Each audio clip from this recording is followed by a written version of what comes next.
नमस्कार दोस्तों, एक बार फिर से आप सभी का अभिनंदन है, स्वागत है आपके अपने चैनल सफलतागंज पर। तो जैसा कि साथियों आप लोग हिंदी पढ़ रहे हैं हमारे द्वारा, और जिसके विषय में हम लोगों ने पिछली क्लास में पढ़ा है हिंदी साहित्य का इतिहास, तो उसी को आगे कंटिन्यू करना है। आशा करते हैं आप सभी स्वस्थ होंगे, अच्छी तरीके से अपनी पढ़ाई कर रहे होंगे।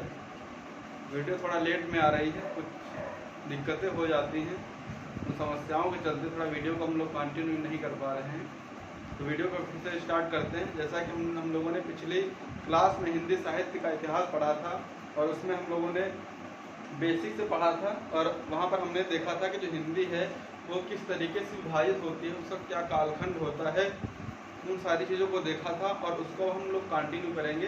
तो जैसा कि हमने पिछली क्लास में बात की है कि जो भारतीय आर्य भाषा है उसको 3 भागों में डिवाइड किया गया है।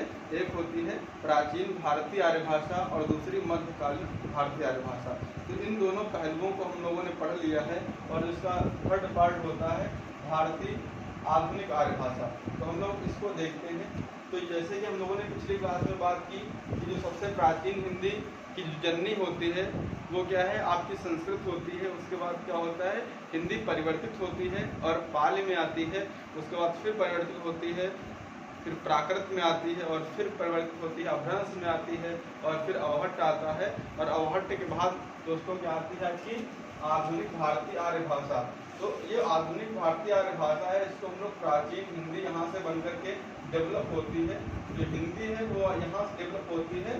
तो आज के परिप्रेक्ष्य में इस हिंदी को, जो आधुनिक भारतीय आर्य भाषा है, इसको हम लोग प्राचीन हिंदी के नाम से जानते हैं, क्योंकि ये इसका जो टाइम पीरियड होता है दोस्तों वो लगभग होता है 1100 ईस्वी से। 1100 ईस्वी की समथिंग का जो हिंदी है वो प्राचीन हिंदी कहलाती है। और आज हम लोग वर्तमान में 2021 में हैं, तो यहाँ तक के जो सफ़र होता है इसका 2021 तक का, ये हम लोग देखते हैं किस तरीके से हिंदी विभाजित हुई, इसको क्या क्या नाम दिए गए हैं। तो 2021 को देखते हुए जो 1100 ईस्वी में हुई उसे हम लोग प्राचीन हिंदी का नाम देते हैं। और वैसे क्या है, ये भारतीय आधुनिक आर्य भाषा, मतलब हिंदी जो है वो यहीं से निकल के आती है। इससे पहले क्या होती है दोस्तों, इससे पहले ये होती है संस्कृत होती है, पाली होती है, प्राकृत होती है, अपभ्रंश होती है और अवहट्ट होती है। और फिर ये सारे परिवर्तित रूप आकर के कहाँ बदलते हैं, भारतीय आधुनिक आर्य भाषा, यहाँ प्राचीन हिंदी हो जाती है। तो दोस्तों इससे आगे हम लोग कंटिन्यू करेंगे।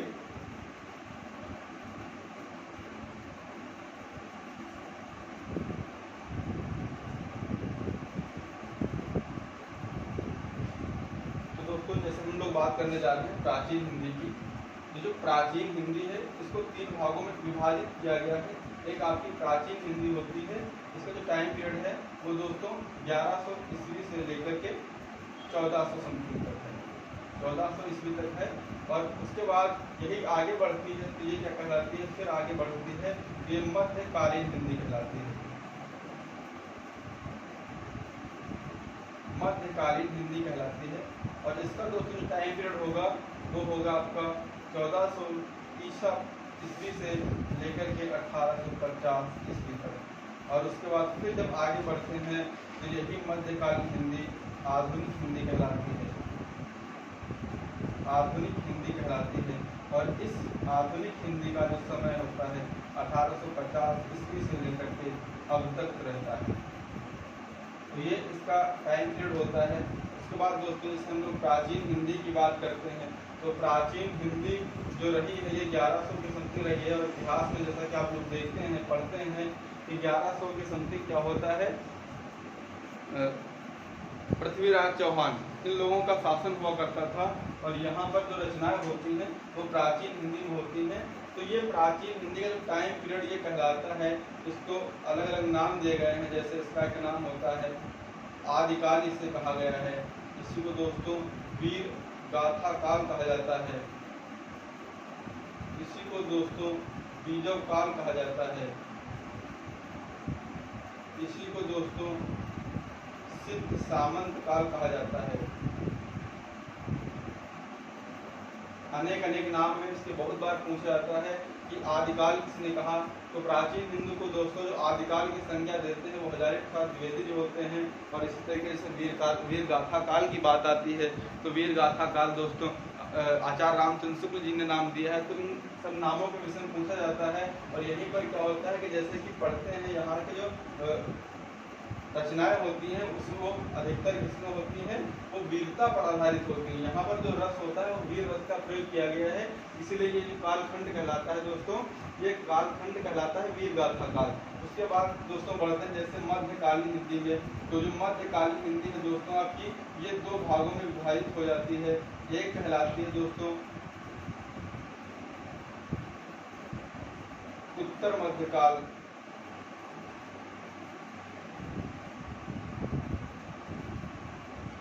उत्तर मध्यकालीन हिंदी, सॉरी ये कहलाती है पूर्व मध्यकालीन, और ये कहलाती है उत्तर मध्यकालीन हिंदी। दो भाग में डिवाइड होती है मध्यकालीन हिंदी, एक पूर्व और दूसरी उत्तर। मतलब कि जो पहले कुछ टाइम पीरियड रहता है 1400 से 1850 में कुछ समय जो रहता है पूर्व मध्यकालीन, उसके बाद दोस्तों क्या होता है उत्तर मध्यकालीन। तो दोस्तों जो पूर्व मध्यकालीन है यहाँ पर बात आती है, इस जो टाइम पीरियड को हम लोग जो नाम देते हैं वो स्वर्ण युग के नाम से जानते हैं। और जो उत्तर मध्यकाल है दोस्तों इसे श्रृंगार काल के नाम से जाना जाता है। क्योंकि यहाँ पर जो स्वर्ण युग है, स्वर्ण युग में क्या होता है भक्तिकालीन बातें होती हैं, जहाँ पर जो आपको रचनाकार देखने को मिलते हैं दोस्तों, तुलसीदास जी मिलते हैं, सूरदास जी मिलते हैं। और यही अगर हम बात करते हैं जिसकी उत्तर मध्यकालीन की, तो इसे क्या कहते हैं दोस्तों श्रृंगार काल। और श्रृंगार काल को हम रीति काल भी कहते हैं। और रीति काल में होता क्या है कि रीति काल में जैसा कि आप जानते हैं कि रीति काल के जो महान कवि हुए हैं वो आपके हुए हैं बिहारी दास जी। तो बिहारी दास जहाँ रहते हैं, इसी स्वर्ण युग में क्या होता है कि अलग अलग शाखाएं विभाजित होती हैं दोस्तों। स्वर्ण युग या भक्ति काल कहेंगे इसको। इसमें अन्य शाखाएं विभाजित होती हैं। अब इसमें जो शाखाएं हैं दोस्तों वो क्या है, एक सगुण होती है और दूसरी क्या होती है साथियों, वो होती है निर्गुण। एक सगुण भक्त शाखा और दूसरी निर्गुण। अब सगुण में दोस्तों से देखा जाता है तो सगुण में क्या होता है, एक तो है राम भक्ति शाखा के लोग हैं और दूसरे हैं कृष्ण भक्त शाखा के। क्या है, राम भक्त शाखा और कृष्ण भक्त शाखा। यहाँ से सगुण होता है, सगुण में क्या है राम भक्त शाखा के लोग हैं और कृष्ण भक्त शाखा के।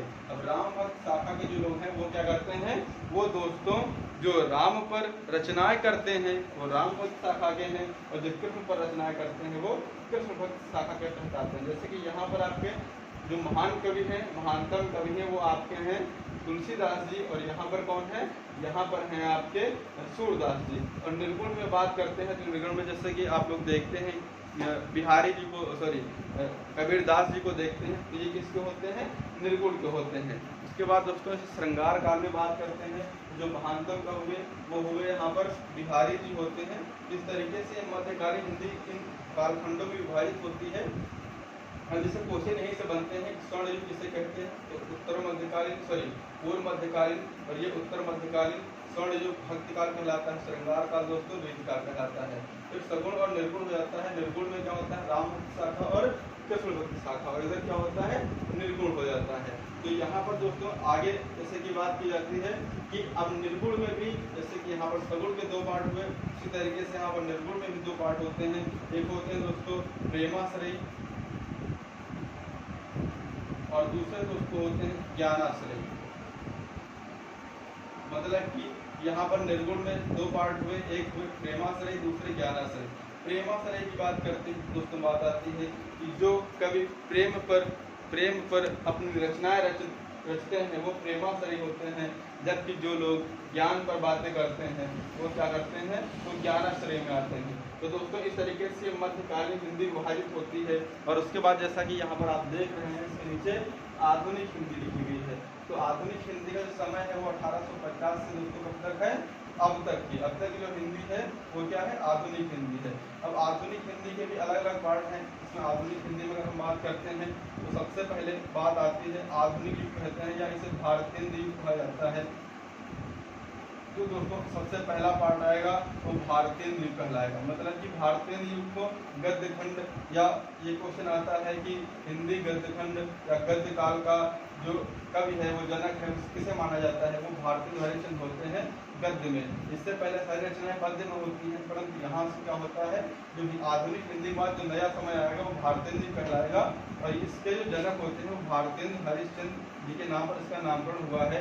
उसके बाद फिर दोस्तों जब आगे बढ़ते हैं, इसके बाद बात करेंगे तो यहाँ पर दोस्तों बात आती है द्विवेदी युग की।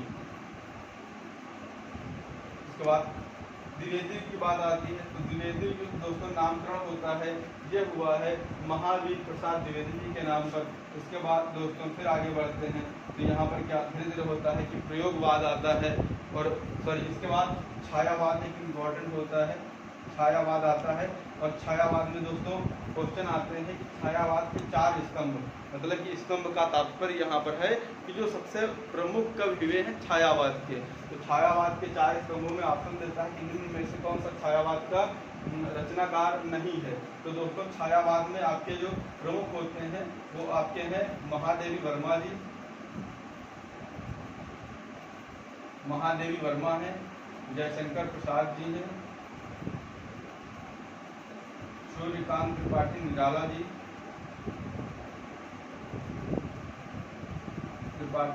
जी, और है एक आपके सुमित्रानंदन पंत जी। ये दोस्तों 4 जो है ये किसके स्तंभ हैं, इनको छायावाद का स्तंभ कहा जाता है, इनको छायावाद का स्तंभ कहा जाता है। तो यहाँ पर क्या होंगे, ये चारों जो होते हैं ये छायावाद के प्रमुख कवियों में इनकी काउंटिंग होती है। बहुत बार क्वेश्चन घुमा के पूछता है कि निम्न में से कौन सा बताइए छायावाद का कवि है या नहीं है, तो आपको ये ध्यान देना है। उसके बाद छायावाद के बाद बात आती है दोस्तों प्रयोगवाद की, और उसके बाद दोस्तों बात आती है प्रगतिवाद की।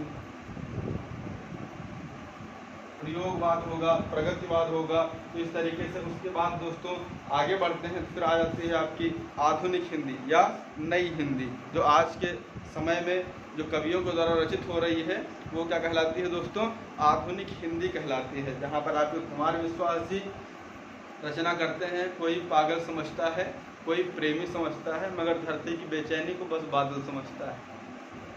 तो ये आज की जो रचनाएं हैं ये दोस्तों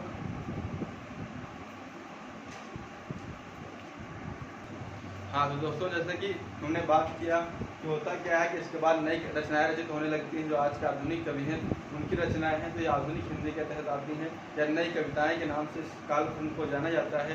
तो दोस्तों ये हो जाता है आपका जो कालखंड है किस तरीके से विभाजित हुआ, और इसमें से बहुत सारे क्वेश्चन बनते हैं दोस्तों कि जो हिंदी साहित्य का इतिहास है उसको लिखने का सर्वप्रथम श्रेय किसको जाता है।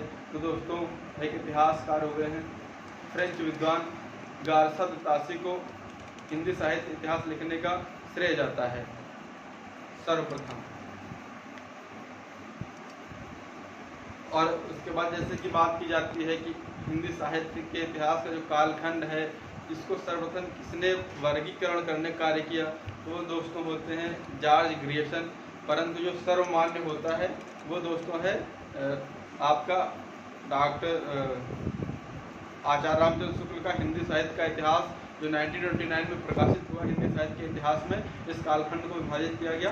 तो दोस्तों आज की क्लास को यही समाप्त करते हैं, मिलते हैं अगली क्लास में। तब तक के लिए बने रहिए, देखते रहिए, और इसको वीडियो को अगर समझ में आए कुछ बातें तो लाइक शेयर सब्सक्राइब अवश्य करिए चैनल को, और अपने दोस्तों को अवश्य पहुँचाइए ताकि मेरी बातें लोगों तक पहुँचते रहें। जय हिंद, वंदे मातरम, नमस्कार साथियों।